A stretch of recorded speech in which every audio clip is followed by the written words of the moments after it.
Ladies and gentlemen, welcome back to another episode of Live from the Ley Line. I'm your host, Cameron Porter. With me, as always, my boy Avery. How you doing, Avery? I am great. How are you doing? I'm doing very good. I'm very good. I'm excited today because today we have a guest for you, ladies and gentlemen. We have the comedian Meryl Klemow. Did I say it right? So close, Klemow, but Klemow. really close. She It's told me how to okay. say it right. I'm telling you. Tripoli moment over here. Good Lord. We'll get it one day. We'll get it one day. I'm excited to be here. Cameron.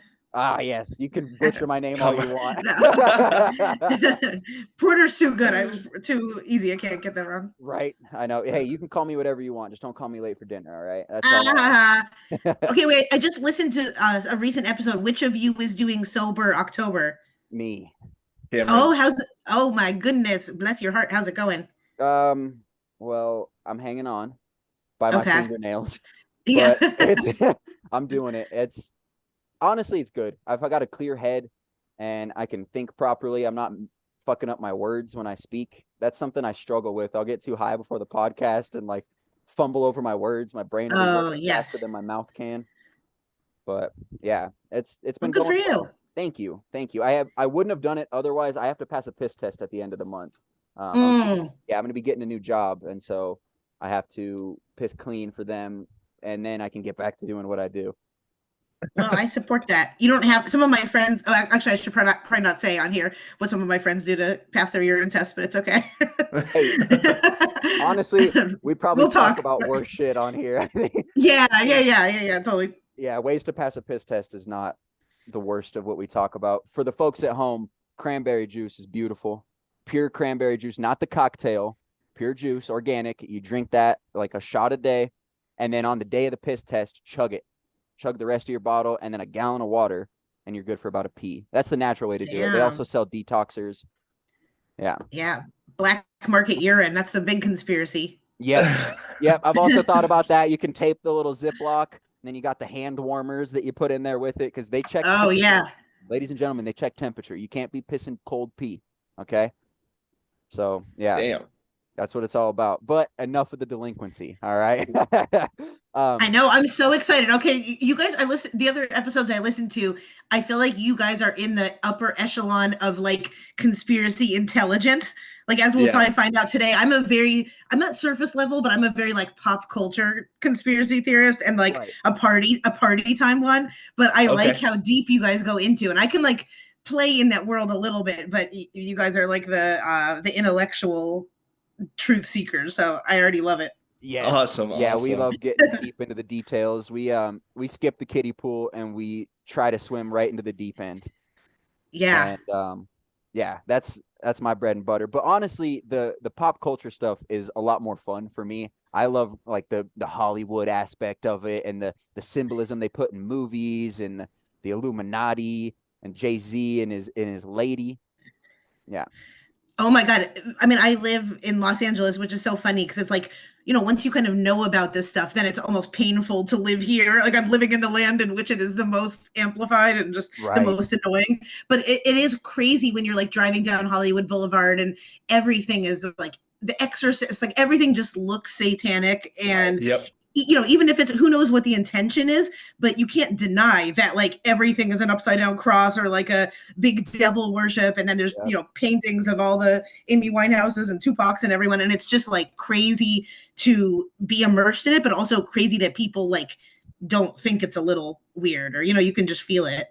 Right. Well, totally. I think that's probably done on purpose. In my opinion, I think they flood people with so much information about it that they're like, no way, there's no way that's real. They're not actual Satanists. It's just an aesthetic. And it's like, okay, well, you haven't gone too deep and that's okay. It's exactly. And I love when people are like, oh, Doja Cat is just messing with you. She's just like pretending and being silly or funny. There's another one too, like Sam Smith or whatever. And I'm like, I don't think that would be a weird like joke to play or like a weird sarcastic thing.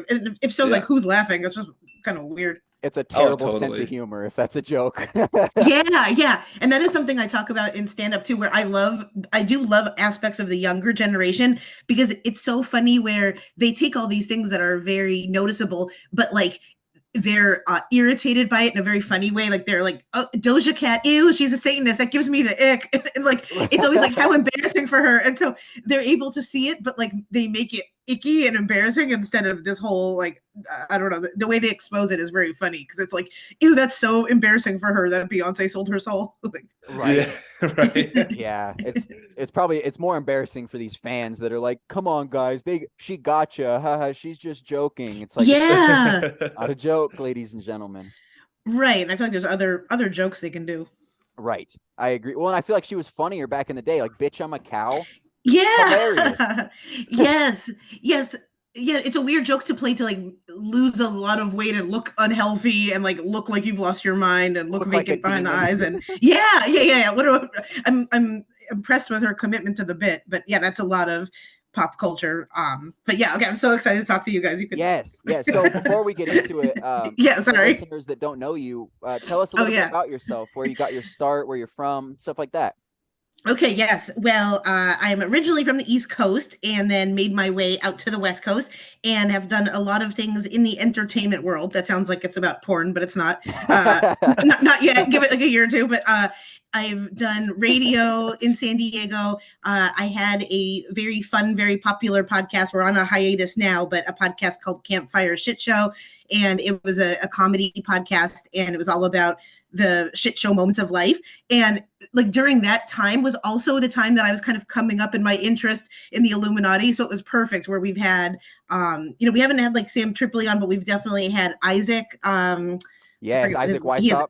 Yeah, that was like one of my favorite guests. And my old king. Podcast host, he is the king. He really is like the goat of it. And I was telling my old podcast host, Bo, like he is not in this world, but he's a very good sport. And so he just sat and interviewed Isaac with me for about an hour and a half. And I was like, you don't understand what this means. And so that is so cool. I'm going to have to look back on that. That is amazing. Yeah, he was great. I was so excited. And he was like very, I think he did a good job of also knowing that our audience is not necessarily people that are super tuned in or care about, the material that he's talking about. So he kept it like just very about like why people die in bathtubs and, stuff like that. Right. And the symbolism. Yes. Yeah. I love it. For the folks that don't know, Isaac Weishaupt, that's an alias. It's not his real name, and it's a play on Adam Weishaupt, who was the creator of the Illuminati back in Bavaria. And he says that's his granddad or whatever. It's hilarious. His shtick is awesome, but he is so knowledgeable about this stuff. And he does a podcast called Popular Occult Symbolism and Pop Culture. And it's fantastic. I listen to it religiously. Every episode I listen to, because every time I learn something new. He's a source for a lot of this knowledge. He really is. And I like his style too, is not like hysterical or alarmist. It's very factual. And I feel like he's the first one to admit if he doesn't know something or doesn't know a specific reason why. And I feel like it's very level-headed, and so it's not, so yeah, that is always one that I like. But anyway, so I did podcasting. My full-time job is in podcasting. I help people in that world. And I started doing stand-up about 4 years ago and moved up here to LA and am having a lot of fun with it and perform all over and do comedy festivals. And it's really fun. That's awesome. That's very cool. I love stand-up comedy. I think that's one of my deepest passions. It started with getting into Joe Rogan, of course, but my dad would always listen to stand-up in the car. He'd put on specials like Jim Gaffigan before I could listen to real vulgar stuff. Yeah. And then he slowly started feeding me like Anthony Jeselnik and Jimmy Carr and these comedians that push the envelope a little bit more. But I love it. Stand-up comedy is such a beautiful art form, and I think it's one of the last bastions of free speech that we have. 100%. And it is so crazy that you can't beat being in the room like live with people as they say stuff. And I really do love, LA is tough for it because I feel like everyone's just offended here about everything. So I like doing comedy in other cities where you can kind of go a little bit farther and people like to laugh about very painful and sometimes dark topics. But still there's that moment where you can connect live with the audience. And I always find like stand-up unifies us, and we find that even if we have different viewpoints, we're all like, we can pretty much laugh at the same things. Right. Totally. Right. I completely agree. I love it so much. And to your point about LA being offended by everything and they're just tough crowds. Sam Tripoli says that all the time. He hates performing for people in LA. He barely does it. He likes to go on the road because, and it's such an inverse of what it used to be, because LA used to be the place where you could say that shit. And then you'd go on the road and the rooms would be quiet while you're doing your bits and they're being offended by what you're saying. And now it's completely the inverse. Yeah, I just did a show with someone that is on his show. Is it X or something? I don't know. He was a really nice guy. Yeah, Xavier Guerrero. Yeah, it was so cool. And it's interesting also being a woman in comedy, because there are so many people, there's so many like nice guys that I'm surrounded by that are just like talk to you normally and just kind of like will bring you under their wing. And that gentleman was one for sure. And he got a kick out of it because during the pandemic, I had created these t-shirts that are called pre-canceled. And so I wanted to like pre-cancel myself. I love it. And so I was showing him all these shirts and he was like, having a good thing. He's like, I fucking love these. These are amazing. So he gets filed under like one of the really nice people like off stage in comedy too. That's good to hear, because he seems really awesome on the podcast and in his stand-up, but you never know how that translates. Right. And stand-ups can be so weird. There's also a lot of people, when I did radio, I was on the flip side where I had a lot of stand-up comedians come into the studio and talk to us. And there were so many people that just like had sunglasses on and I'm like, you're not Bob Dylan, like calm down. So it's just, stand-up can also be a very weird, like ego-y, crazy, kind of community. But for the most part, I've been very lucky. Yeah, 100%. I love that. It shows me that it's possible and that you can reach for the stars and you'll end up getting there. Like you decide you want to do stand up and you do it. And that's I reached for the stars and I got a fake moon landing. Yeah. Oh, I love it. I love it. Avery? Yeah. Are you a big stand-up guy? A lot of stand-up? Every once in a while I'll throw it on. That means he hates it. I love and respect it very much. I'll say that. Yeah. What I love, this is a small tangent, but what I love is what's happening right now in Austin. I think there is something so cool happening in Austin, and it's like a resurgence that had happened during like Bill Hicks' time. There was like this beautiful thing happening in Texas, and then all those comedians traveled and died off. And then they brought that spark back to Austin. And I think there's something cool going on down there. Really? That's so funny. Yesterday, one of my best guy friends is going through a major breakup now. And then in response to that, he's a musician and he's moving to Austin.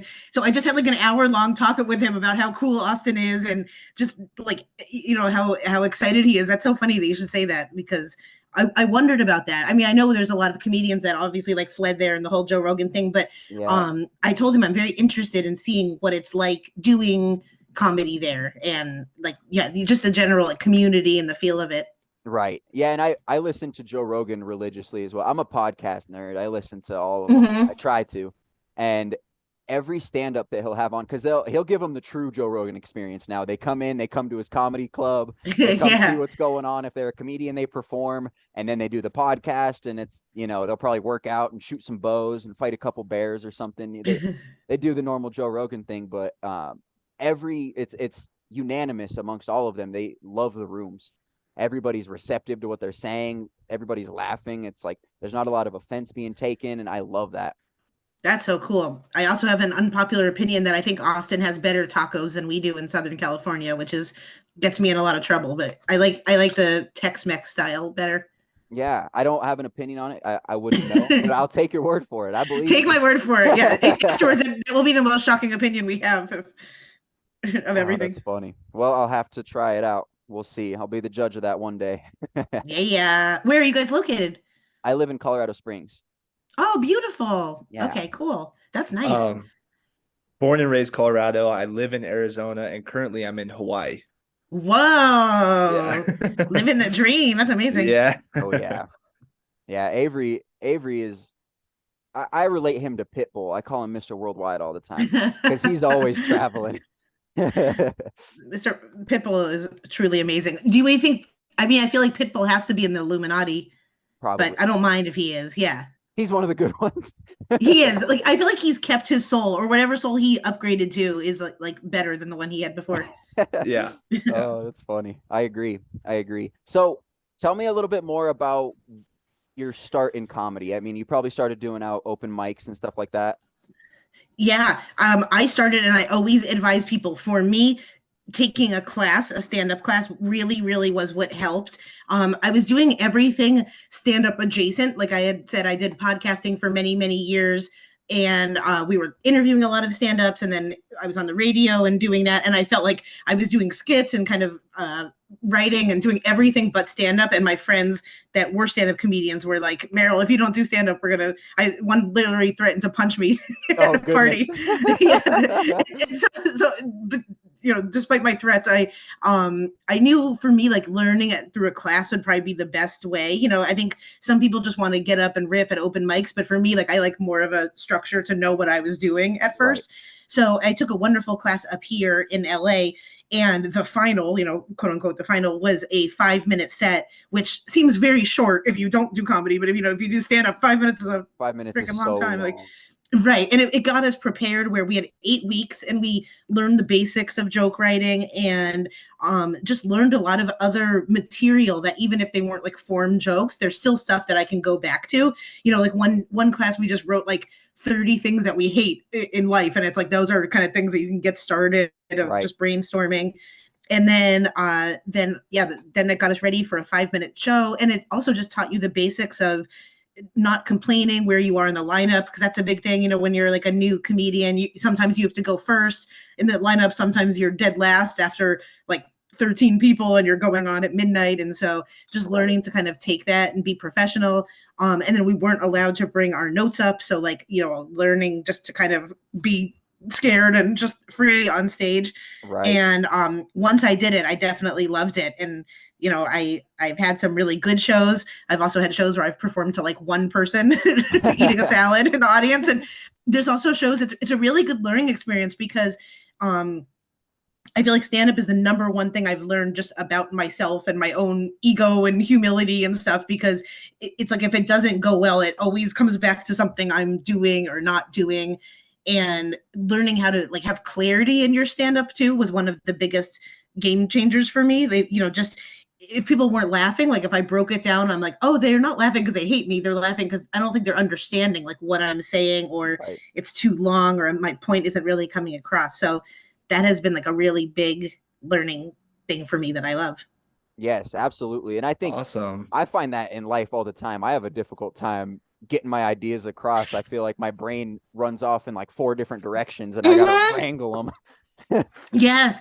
And that is with stand-up. Sometimes it's like the nitty-gritty part is just writing out sentence by sentence. Because a lot of times I'll just go up and be like, say something, and then in my mind I'm like, this is such a good premise. But then when you're up and the lights are hitting you and the nerves are going, then it kind of gets twisted and turned. And so it's really about like writing it down and shortening it and tightening it and then memorizing it. And then once you do it, like I think the first time I did a 20-minute set, that was like, I felt this like, whew, okay. Like I felt like then doing like an 8-minute or 10-minute set felt a lot easier, right, and a lot more sparing. But for me, it's always just been like sitting down and writing and being prepared for what I'm actually going to say, rather than just being like, oh, I'll just make it up when I'm up on stage. It's fine. Right. And then you're deer in the headlights. Like, yeah. And then it doesn't go over well. And it's like, in my mind, you guys were going to be roaring with laughter over this. but I've really found that it's like, I feel like people laugh, even if it's not super funny. If something is like really clear, then at least they're more on board than just like looking quizzically at you if, they don't know what you're talking about. Right. And I feel like a lot of the greatest comedians, there's maybe a joke every 5 minutes, but they're getting you to agree with them. They're telling you ideas you agree with. Like people like George Carlin, he was barely funny, but he'd yell at you and he'd make you feel silly and explain how the world works and explain the government, who the owners are. And then at the very end, there'd be like a little punchline and everybody would laugh, but everybody had a good time the whole time. Totally. Yes. And like watching people like Chris Rock and Kevin Hart, it might not even be like the most funniest thing, but it's like they'll state it really loud and then they'll walk back and forth saying it 3 or 4 times. And so it's like they're driving it home and they know what their point is. And that stuff is just like someone's by themselves at their computer, like working on it for days and months beforehand, Right. Yeah. Right. Oh, very cool. It's cool. It's fun. It's such an interesting process. And I feel like every comedian has a different process for it, but they all are working towards the same goal, which I think is cool to see.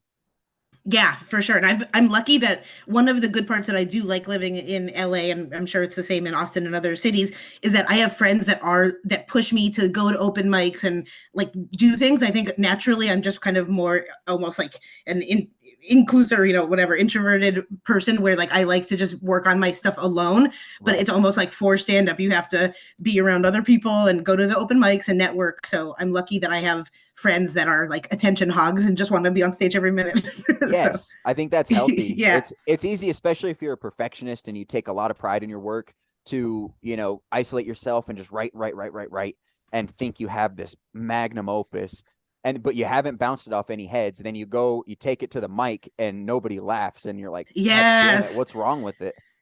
Oh my gosh, that has happened a lot too. Yeah, and it's like just weird because then it also learning that a lot of times at open, and this is also advice for new people. If you go to an open mic and it like seems horrible, don't let that get you, because I think a lot of times at open mics people aren't laughing because they're in their own head or they're getting ready to go up. And so that doesn't mean like people should quit. It just means like, I think if people are doing shows, like smaller shows, and you're doing like your fourth show and the material's not hitting, maybe that might be a sign. But Right. to me, there's been stuff that I've done at open mics that like people just look weird at, but then at shows, it goes over well. So. Right. And I think, there's a lot to be said about that. People worried about going up. They're worried they're not going to be as funny as the last person that was just up, and they know Yeah. they're two spots ahead, and they got to clean it up beforehand. Yeah. Exactly. And just like it is with podcasting too, I've really seen this movement in people producing their own shows and not waiting to get picked. Like, luckily I've been able to perform at like the Comedy Store and the Improv and stuff like that. I've done like, shows there as part of a other big production, but more and more like people are just producing their own shows and having backyard parties, and 200 people will come and it will be like a huge thing. So that's something else too. If people are interested in stand up, is like you really can create your own little community, and like you can start having shows where there's a lot of people there. You don't have to just wait until you're booked at like a huge theater or something. Right. I love that. Interesting stuff. I'm trying to think here which direction. So I want to start moving it into conspiracy realm. Hell yeah, that's what I'm really interested in. This is where this is our bread and butter. I would like to know what your red pill moment was. Oh my gosh. Oh, this is really good. Okay, this is so bad, but I'm still not sure if it's true or not, but I'm just going to say it without a lot of preamble. But around the time of like a lot of the school shootings and the Boston bombings was, and like I said, I still don't have a formed opinion on what happened, but my mind started expanding when I was watching videos of like other possible scenarios or explanations behind what was happening. Right. So a coworker had showed me some videos and I was watching, and I started being like, oh my God, my mind is blown. And this was about like a lot of Sandy Hook. Like I said, I still to this day, like I don't pretend like I know exactly like what didn't happen or does happen and why. But I started watching and just being like, whoa, I think what we're seeing on the news is not the full story. Right. I love that. Yeah. Yikes. That was actually big in my early come up in this stuff as well, was like seeing how the same actors are there at every single crisis and stuff like that. Right. And that's awesome. The thing is like, right. And I didn't want to like all of a sudden assume that I always think about, okay, like what happened if my parents really did like die in some tragic incident and then people online were denying that happened, or, how would I feel? So I still like haven't made up my mind if I'm sure there were like maybe kids that died, or like, I don't really know. I don't know at all, but I do know that it's weird that, like you said, like there seems to be crisis actors and that these things pop up a lot during election years.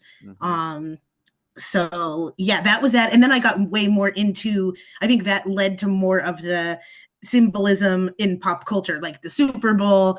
And then it just kind of cascaded into insanity for me after that. And then it, like, I've always been interested in this stuff since that moment. But then during like the pandemic, I felt like for me, I had to take a step back of all of it just to like not have my nervous system go crazy, it was too much to handle. And I felt like I didn't want to get in fights with my friends and family. And it was just like, on both ends of things, I needed to just chill and like go back to drinking coffee in the sunshine and not being like, so yeah, because I have thoughts on that too. Obviously we all do, but like it just got to be like it wasn't worth it for me to like be on Facebook arguing with people, and it just was kind of like a little insane. So yeah. Right. It's very easy. I say it all the time. If I want an argument, I'll get on Facebook because you can find one almost immediately. The 2014 to like 17 Facebook arguments they would hit different, They were different. Oh my gosh. They were hitting different. I was exactly I'm the Facebook fight champion. I had to like get rid of it. I had to delete Facebook because I would just get into it so much. It would be like I'd wake right up and get into a fight with somebody on Facebook, and it would just set the tone for how my mindset was that day. And it was just, I felt how toxic it was. Yeah, I had like a friend who I actually really liked and like thought was an intelligent person and stuff. And I had posted something very innocuous about like I think I just wrote like thanks to all the people that are in like people that are interested in nutrition and like actually healing people, actual health people. Like I just kind of said like thank you to the people in health, and it wasn't even like a backhanded compliment. I just meant like thank you to the people that are like interested in health and wellness. And then she unfollowed me and messaged me that like she's offended and she knows that I hate Joe Biden. And I'm like, what are you talking about? I was just saying like thank you to the people that give me vitamins. Like it's just so weird. So stuff like that, and I'm sensitive and it hurts my feelings. So it's like I just had to not argue with her on that. Right. Yeah. And it is so weird. These like, and I don't want to say these people like it's a specific group. I think it's like how a lot of the people in America are like we're all Pavlovian. We have these instant responses when we hear things, and it's so weird. You would bring up anything about health and immediately, oh, Joe Biden, Trump. Totally. Like, whoa, I didn't even talk about them, dude. Yes. Screw you for going against a $1 billion snake oil industry. Right. Yeah. Yes, it's so weird.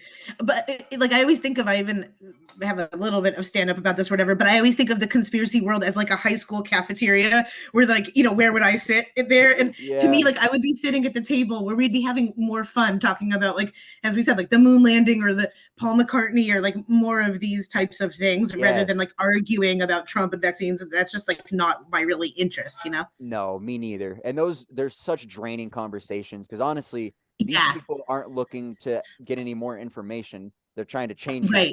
And that's what I've realized is like you just can't engage with a lot of people who have these set in stone beliefs about what's going on. You just got to plant the seed, give it a little water, and walk away. Yes, 100%. Yeah, man. So you were talking about the school shooting. SH. I don't want to say it too often because this goes on YouTube. I don't know how YouTube feels about that. I know Alex Jones is kind of getting his pee-pee smacked for that. Yeah, he got in a little bit of trouble, but they won't get like $1 billion out of me. Whatever he's paying, I don't have that. It's $1 trillion. I think that oh my God. It's $1 billion. It's only $1 billion. Okay. I was looking at the numbers and it was ridiculous. I was like, how can somebody even ever pay this? And it's not because they're expecting to get that money from him. They're setting a precedent for anybody else that wants to say anything. They say, look what they did to Alex Jones. They sued him for $1 billion. Do you really want to talk about that? Yeah. And that's what they're doing. Right. And I feel like we should have a right to question everything. And like, like I think all people want a lot of times is answers or just more reasons to know like why something is happening. And we all know that like the government and media tricks us. Like I feel like at this point, even the most naive person has like an inkling that kind of stuff happens. Yep.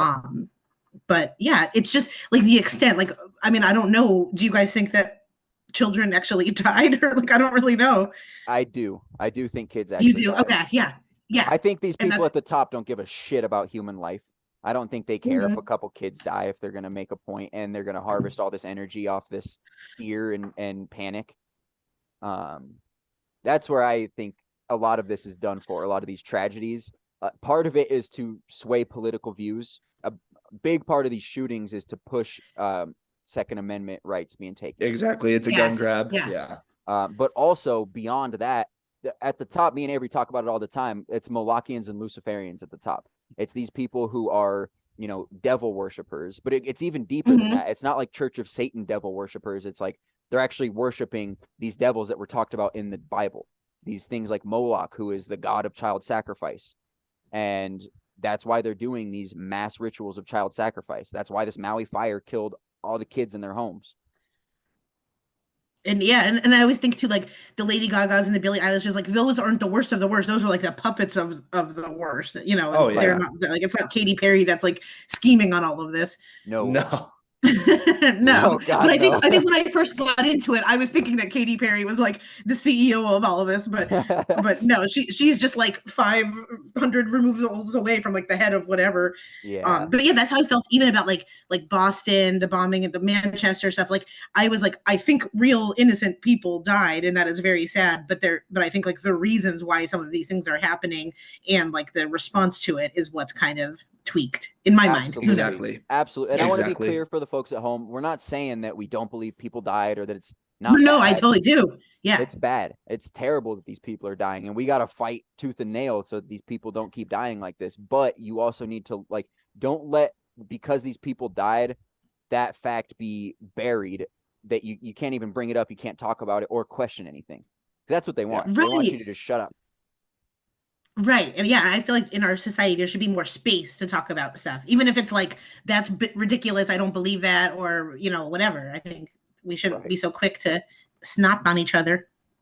Yes. And it's sad. That's what the climate of the world is right now. People are so quick. And even I found it with people who even I agree with on a lot of things. You'll say one wrong thing and they jump on you, and then they almost discredit everything else that you've agreed with them on.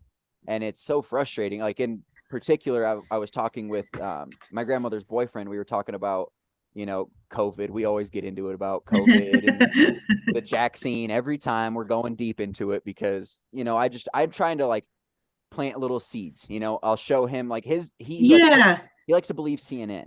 And I'm trying to prove him. And anytime I bring up that CNN is bad, he rebuttals with Fox. And I'm like, no.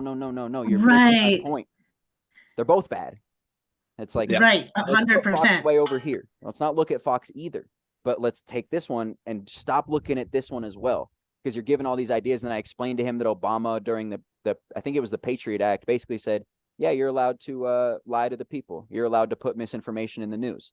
And that was never really like legal. You could be fined and your journalistic license can be taken for that. But now I think that's become the mode, is they're feeding these people propaganda. Yes. Yep. No, that's funny because my parents are big. Like every time I go home, CNN is at volume 11, and like my mom like cries at Kamala Harris, and you know, it's just. But I've also learned, like in the scheme of life, like my relationship with my wonderful parents that I love is more important to me than like fighting to the nail all the time. You know, so I tell them these things, and I just think, okay, like every day they'll see a little bit more, but maybe in this lifetime they're going to see all that their, you know, nervous systems can handle or something, and that's okay. Right. You know, I think about that. Yeah. And then on the flip side, I was going to say too, I also have some friends that I feel like they'll send me kind of panic porn or whatever about like, you know, the ring thing going off, which like I said, it's probably something weird, like our alarm. It probably is something weird. I don't think it's like syncing up with whatever chips we're having in our bodies. Like, I don't think that. But I've also had to tell my friends on kind of my side too, like, and say, you don't need to like send me a million scary things because I don't want to be like scared all the time that I'm about to get dragged away or whatever, you know? Right. People had a field day with that phone test. They were like making everyone put their phones in the microwave and wear tinfoil. It was awesome. Right. And like, where I'm at, I went on airplane mode. I turned my airplane mode off, but then I put it back on and I like had a laugh with friends, and you know, we sent each other memes about becoming zombies. So it's like, it's both, where I did not think I was about to become a zombie. In some ways, you guys will know that we already are like in the zombies to a certain extent, you know what I mean? So I'm like, you know, we already are kind of living that way, but yeah, I think it's like important not to live totally scared for every single story that we see. Right. Absolutely. I love that you say the zombies. We over generation of generation, we absolutely have just become consumers. That's all we are. Right. We're just cattle. Yeah. Yes. And I remember being so scared that it's like, oh, they're going to get us to upload our consciousness. And that's like, but I'm already halfway there. Like, I live on Facebook and Instagram. And so I'm already like not doing a wonderful job at sovereignty in my own like electronic mind. So, right. Yeah. Yeah, I completely agree. One of the coolest or like most interesting theories I heard about that little alert that they sent. You guys ever seen Kingsman? Mm-mm.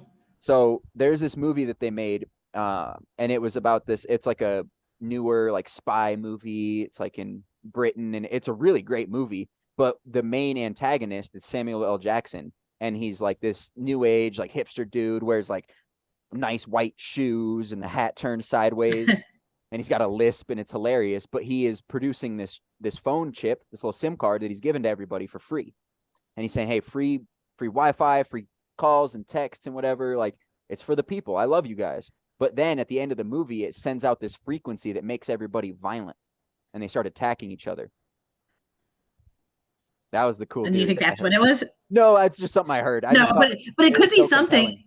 Yeah, that is. And I could see something like that more happening. And I mean, if you think about it, like to a certain extent, what they're doing to our food sources and like our soil, like I think, more conspiracy or whatever people need to like look into what like the lack of kind of nutrients in our soil and our water, and more of the stuff that really is going into our bodies, yes, the plastics, all that stuff. Like 100%. Things like fluoride. Oh, absolutely. Yeah, because that, if anything, is truly making us like slowly into weird zombies. But 99% of all disease in the modern age comes from the diet. Our diets are awful, especially in America. Oh my gosh, 100%. And like, I feel like fruits don't even like taste that good anymore. It's just, I think that's one of the biggest crimes, that if we put our attention like more into that and kind of, and I just watched, I don't know, there's some documentary about just the life of farmers and how like so many farmers are committing suicide, and they just have like a very tough life. It's tough to be like a small farmer right now, and that's like truly happening. That's not a pretend conspiracy. It's like real, Oh right. Yeah. Well, I love how you bring up fruit. That I just recently learned that if you juice almost any kind of fruit you can think of nowadays, you can respray crop with the juice from the fruit that you're supposed to eat. Oh my gosh. Pesticides. Yeah. It's crazy. Pesticides are in it. Yeah. Exactly. That I feel like Katy Perry is behind. It's her fault. Damn it, Katy Perry. Yeah, damn it, Katy Perry. Wait, my origins. Exactly. Oh my gosh. Thank you guys for letting me talk. This is so interesting and cool. Of course. Yeah. This is like my favorite thing to talk about, and I love that I get to talk about it like weekly with people. It's my favorite. Yeah. And you guys probably encounter so many different levels of like seriousness of people, how they take this topic and what they're specifically interested in. Right. Yeah. I think that's awesome. There's people that go so deep. I mean, I would put me and Avery in this bucket, but like talking about the fallen angels and the watchers and the people that rule this realm. And, but then you get people that boil it all the way down to just like, the symbolism in Lil Wayne's rap song. And that's their favorite part about the conspiracies. 100%. I have one friend that's really into language and like the words, like, so we'll get stuck at a party talking about police is like pole I see, or, and so just like the little ways my brain isn't adapted enough to like handle all of that. But just learning where even like the words in our language come from is really interesting and mind blowing. Yes, absolutely. To that point, something interesting that I learned actually from Isaac Weishaupt. He did a podcast with Juan Ayala and Donut. I don't know if you've heard of either of those guys. They're both in the conspiracy realm as well, but they were talking about the word grammar and how its root is grimoire, and how we call spelling. It's like you're spelling something, but it's like the English language is literally crafted in a way to be grimoire and these like spell casting. Whoa. Yep. Packages. Yeah. Yep. See, and it's even like television, like that sound, that when I heard that, I'm like, oh yeah, that makes so much sense. Why has no one broken that down? Yes. It's television, so damn. It's very interesting. I can't remember what the word for it is. I want to say etymology, but I think I'm wrong. Let me look it up. Might be right. There's a word for that. Either that or it's the study of bugs. I don't know what that. Oh, I was right. The study of the origin of words and the way in which their meanings have changed throughout history. Yeah. That is so interesting. I would love to take like a whole class on that, just of everything. Yes. Yeah. If I ever go to college, I feel like I would never take I wouldn't do business or math or writing. I'd take like etymology, philosophy, comparative religions. Like you really get a good grasp of what we got going on here. it'd be awesome if you got your doctorate in that, and then like one day on a plane when they're like, "We need a doctor," it's like, "Oh, I know the meaning behind like emergency, but I don't know how to actually fix this person." Right. Yeah. It's like, I know wanted to emergency, say, can't spell it. yeah. I wanted to say, I think it's good that you and a lot of people kind of just dip their toes into the water of conspiracy, because once you kind of go all the way in, like we have, it kind of ruins everything for you. Everything goes wrong for you now. Like, oh my gosh, I can imagine everything from like the big, like the voting system and politics, to like the little stuff of just what movies we see. Yeah, I mean, I really made a conscious decision to like still go to Coachella and see Beyonce, and like I saw Billie Eilish, and I'm able to like still appreciate it kind of, but at the end of the day I'm like, ew, get that stuff off me. Right. Yeah, totally. Yeah, it ruins music, it ruins a lot of stuff. it totally does, it really does. And especially with like lyrics, just what we all say to each other as chants, and like yeah, just I feel like people saying lyrics over and over, especially now, like it really is like spells that we're casting on ourselves and others. So Absolutely. Well, people like Lil Uzi Vert will tell you, he's like, ha, gotcha. You're all going to hell with me because you've been saying the same shit I've been saying. And it's like, yeah, he's like tricking these people into saying these things. Like, I can't remember what the song that he came out with most recently. But it's like, it's just like this weird, like hypnotic beat. And he's like saying it over and over again. And it's like, it's so interesting. It's like these people are dark arts occultists and they're masters of hypnosis. These high artists. That's what I believe. Yeah. It's obvious. And we actually talked about it in one of our episodes, just the importance and the power behind frequency. Yeah. Yes. And so we believe that the higher end artists are literally putting frequencies into their music to make you feel shitty, or if it's an aggressive song, to make you feel like you want to go out and do something illegal, like right. It gets deep. Right. Yeah. And everyone, yeah. No, oh, no, you go. I was telling my girlfriend to that point about the music making you aggressive. Like I'll be listening to like an artist like Bones, he's like a SoundCloud rapper, but it's like this angry music, and then I'll be in traffic, like getting mad at people, like ready to go to blows over simple traffic shit. Yeah, the ludicrous get out of my way. But there are some like that. I'm like, okay, I can handle that. But even just the feeling of like Travis Scott's, like the kind of the images of like his eyes rolling back in his head, and that like just feels so icky to me, And Yes. so that feels enough for me that I'm like, that's not a match for like what I want in my sphere. But there are some musicians like I'm more of a 90s girl, so like Tori Amos and like more of the 90s bands that I love still. And even if they're involved in it, I'm still like, okay, I like REM too much and Matchbox 20 to right. Oh yeah. The Goo Goo Dolls could be in the Illuminati. I don't care. That's fine. See, exactly. Like you don't want to ruin it for yourself, Yes. Exactly. Yeah. But I mean, don't you feel it's hard to escape that now, just if we're living in a society where you have to pay with money and like you're trading time for money for a house, and it's just like we have to live in it in some level. I don't know. Yeah. Right. Yeah, totally. Yeah, we're forced into it. You have no choice. I mean, you listen to the radio. You can't go outside without hearing some form of media getting in. You go to a doctor's office, the TV's playing a movie. You're at the airport, they're playing CNN. It's everywhere. You can't get away from it. What I think people can do, though, is just inform themselves, understand what's going on. Because once you understand it, you can still appreciate it without participating. Because I think it's these people, these ignorant, useful idiots that are participating in these musical rituals. They don't even know what they're really doing. And because they don't know, that ignorance is played on and their energy is siphoned right off the top. But for people that understand, they can kind of put the cap on and like, nope, you can't have any of my energy, but I'll appreciate your art.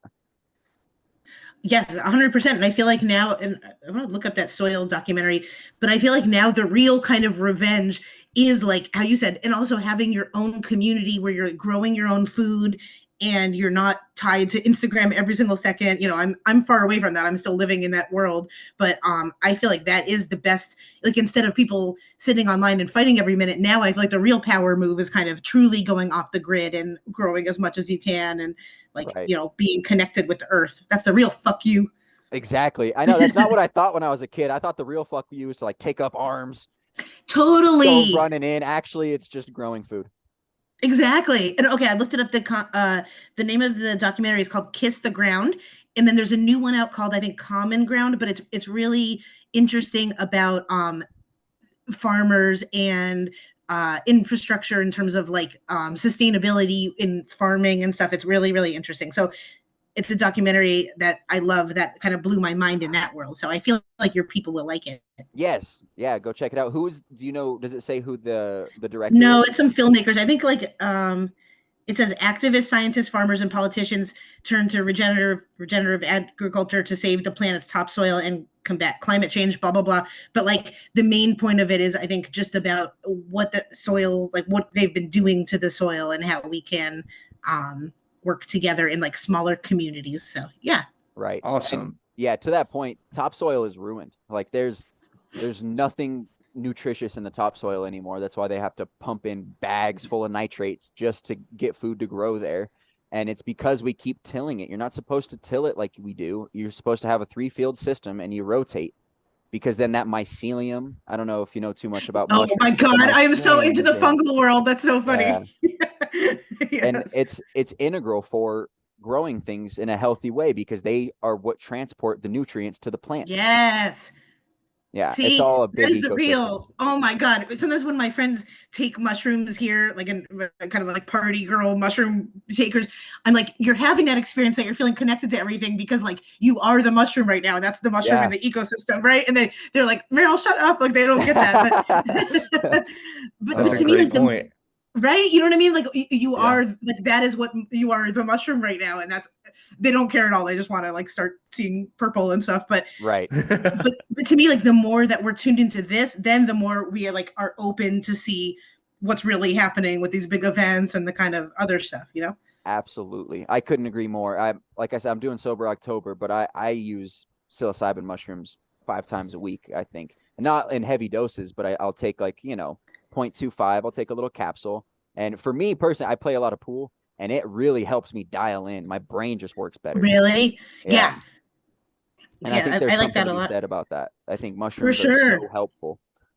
I love like reishi mushrooms. Yeah, I'm very, very passionate about the like adaptogenic herbs and stuff. That is definitely, I get way too excited about that. Yes. Yeah. And the coolest one, in my opinion, is cordyceps mushrooms, because it literally like reprograms the way that your blood processes the oxygen and uses it. And it's like, it makes you so much more efficient, makes your body use the oxygen that you're bringing in so much more efficiently. You don't get winded as easily. It's wonderful. And, shameless plug for that Shroom Tech Sport from Onnit, human optimization. Yeah, that's the best supplement I found that they do a great job. Do you guys have like you have a code? No, I wish. No, I wish. One day. Yeah, we give free sponsors, hoping one day somebody will hear it and be like, "Wow, they did a good job." And then exactly. Come on it. Yeah. Yeah. I mean, the fact that like mushrooms weren't really brought up or aren't heavily brought up in mainstream media of like how to cure illnesses or help illnesses just shows me everything I need to know, that they don't really care about like us getting better, because I feel like that would be like almost mandatory that we would have to have that and drink enough water and all that stuff. Well, I think the first thing they teach you in medical school is a patient cured is a customer lost. I never been there, but I think that's what they teach you, because 100%. They're putting Band-Aids on things that need healing, and they're not healing. Exactly. As a doctor of etymology, you're going to have to change, prescribe everyone like 2 chaga mushrooms a day or something. Yeah. Oh, I love it. I love it. I've got my life path set out for me. It's that time. You so do. Oh. Well, I've so enjoyed this.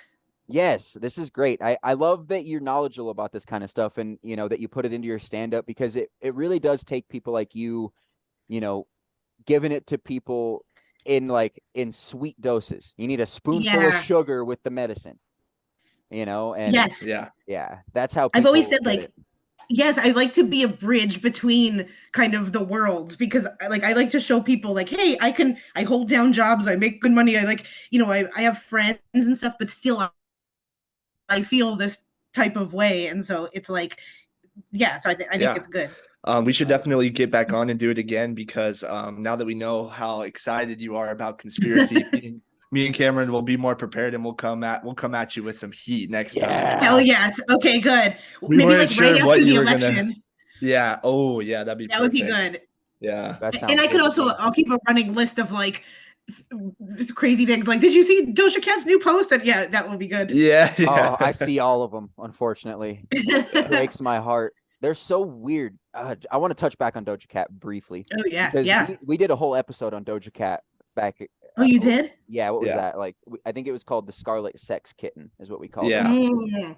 And essentially, what I think is going on, and Isaac Weishaupt is who fed me these ideas, and he gave me the idea of the Scarlet Woman and this basically this vessel for the Antichrist. That's what the Scarlet Right. Woman ends up being, and it's so weird that her, you know, her alter ego is Scarlet, and she's playing right into the like the blood and the bat symbolism, and it's yeah, there's a lot there. We There probably got to do a totally couple is. more episodes to unpack that. I feel like anytime, to me, it's an indicator of like who performs at the Super Bowl too, because that always is like the grandstanding of a lot of weird symbolism and Every single time. 100%. yeah. 100%. And you guys, I'm like, not to bring up Katy Perry like 10,000 times, but I'm like, she's literally riding in on like a devil, like, and everyone's like, I don't see it. Like, Yeah. Yeah. it's so weird. Well, and it's because you want to know what it is. A lot of these people that say they don't see it is because they haven't seen anything. They've probably never read the Bible. They probably watched their shows and watched their movies and then gone past it. And not that I'm religious at all, but you start to understand a lot of things when you read the Bible and you understand what they're talking about in this book. And then you learn about what the Gnostics were talking about, and you learn about, you know, just these different religions and their darkness.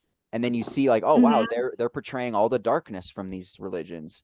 And it's like you Yeah. think at one point they would portray the light, but they never do. Right.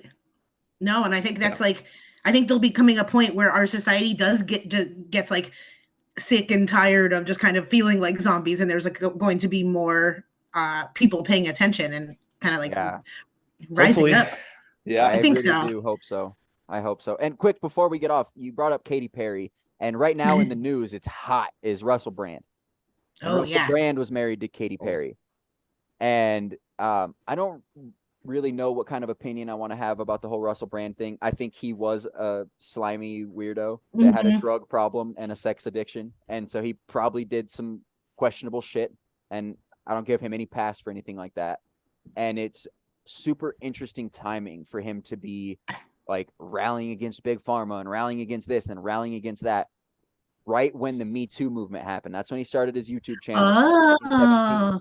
As he started doing this, and a lot of people like Sam Tripoli is who said it, and he's like, I got whispers early on that he's doing all this truther shit to have some armor against this Me Too movement coming at him. And to like gather his own army too against like people doing the fight for him. Right. That's really interesting. I mean, I think he's obviously an intelligent human, and probably on the same time probably did abuse his powers in some way. You know, I don't know, but that would be interesting.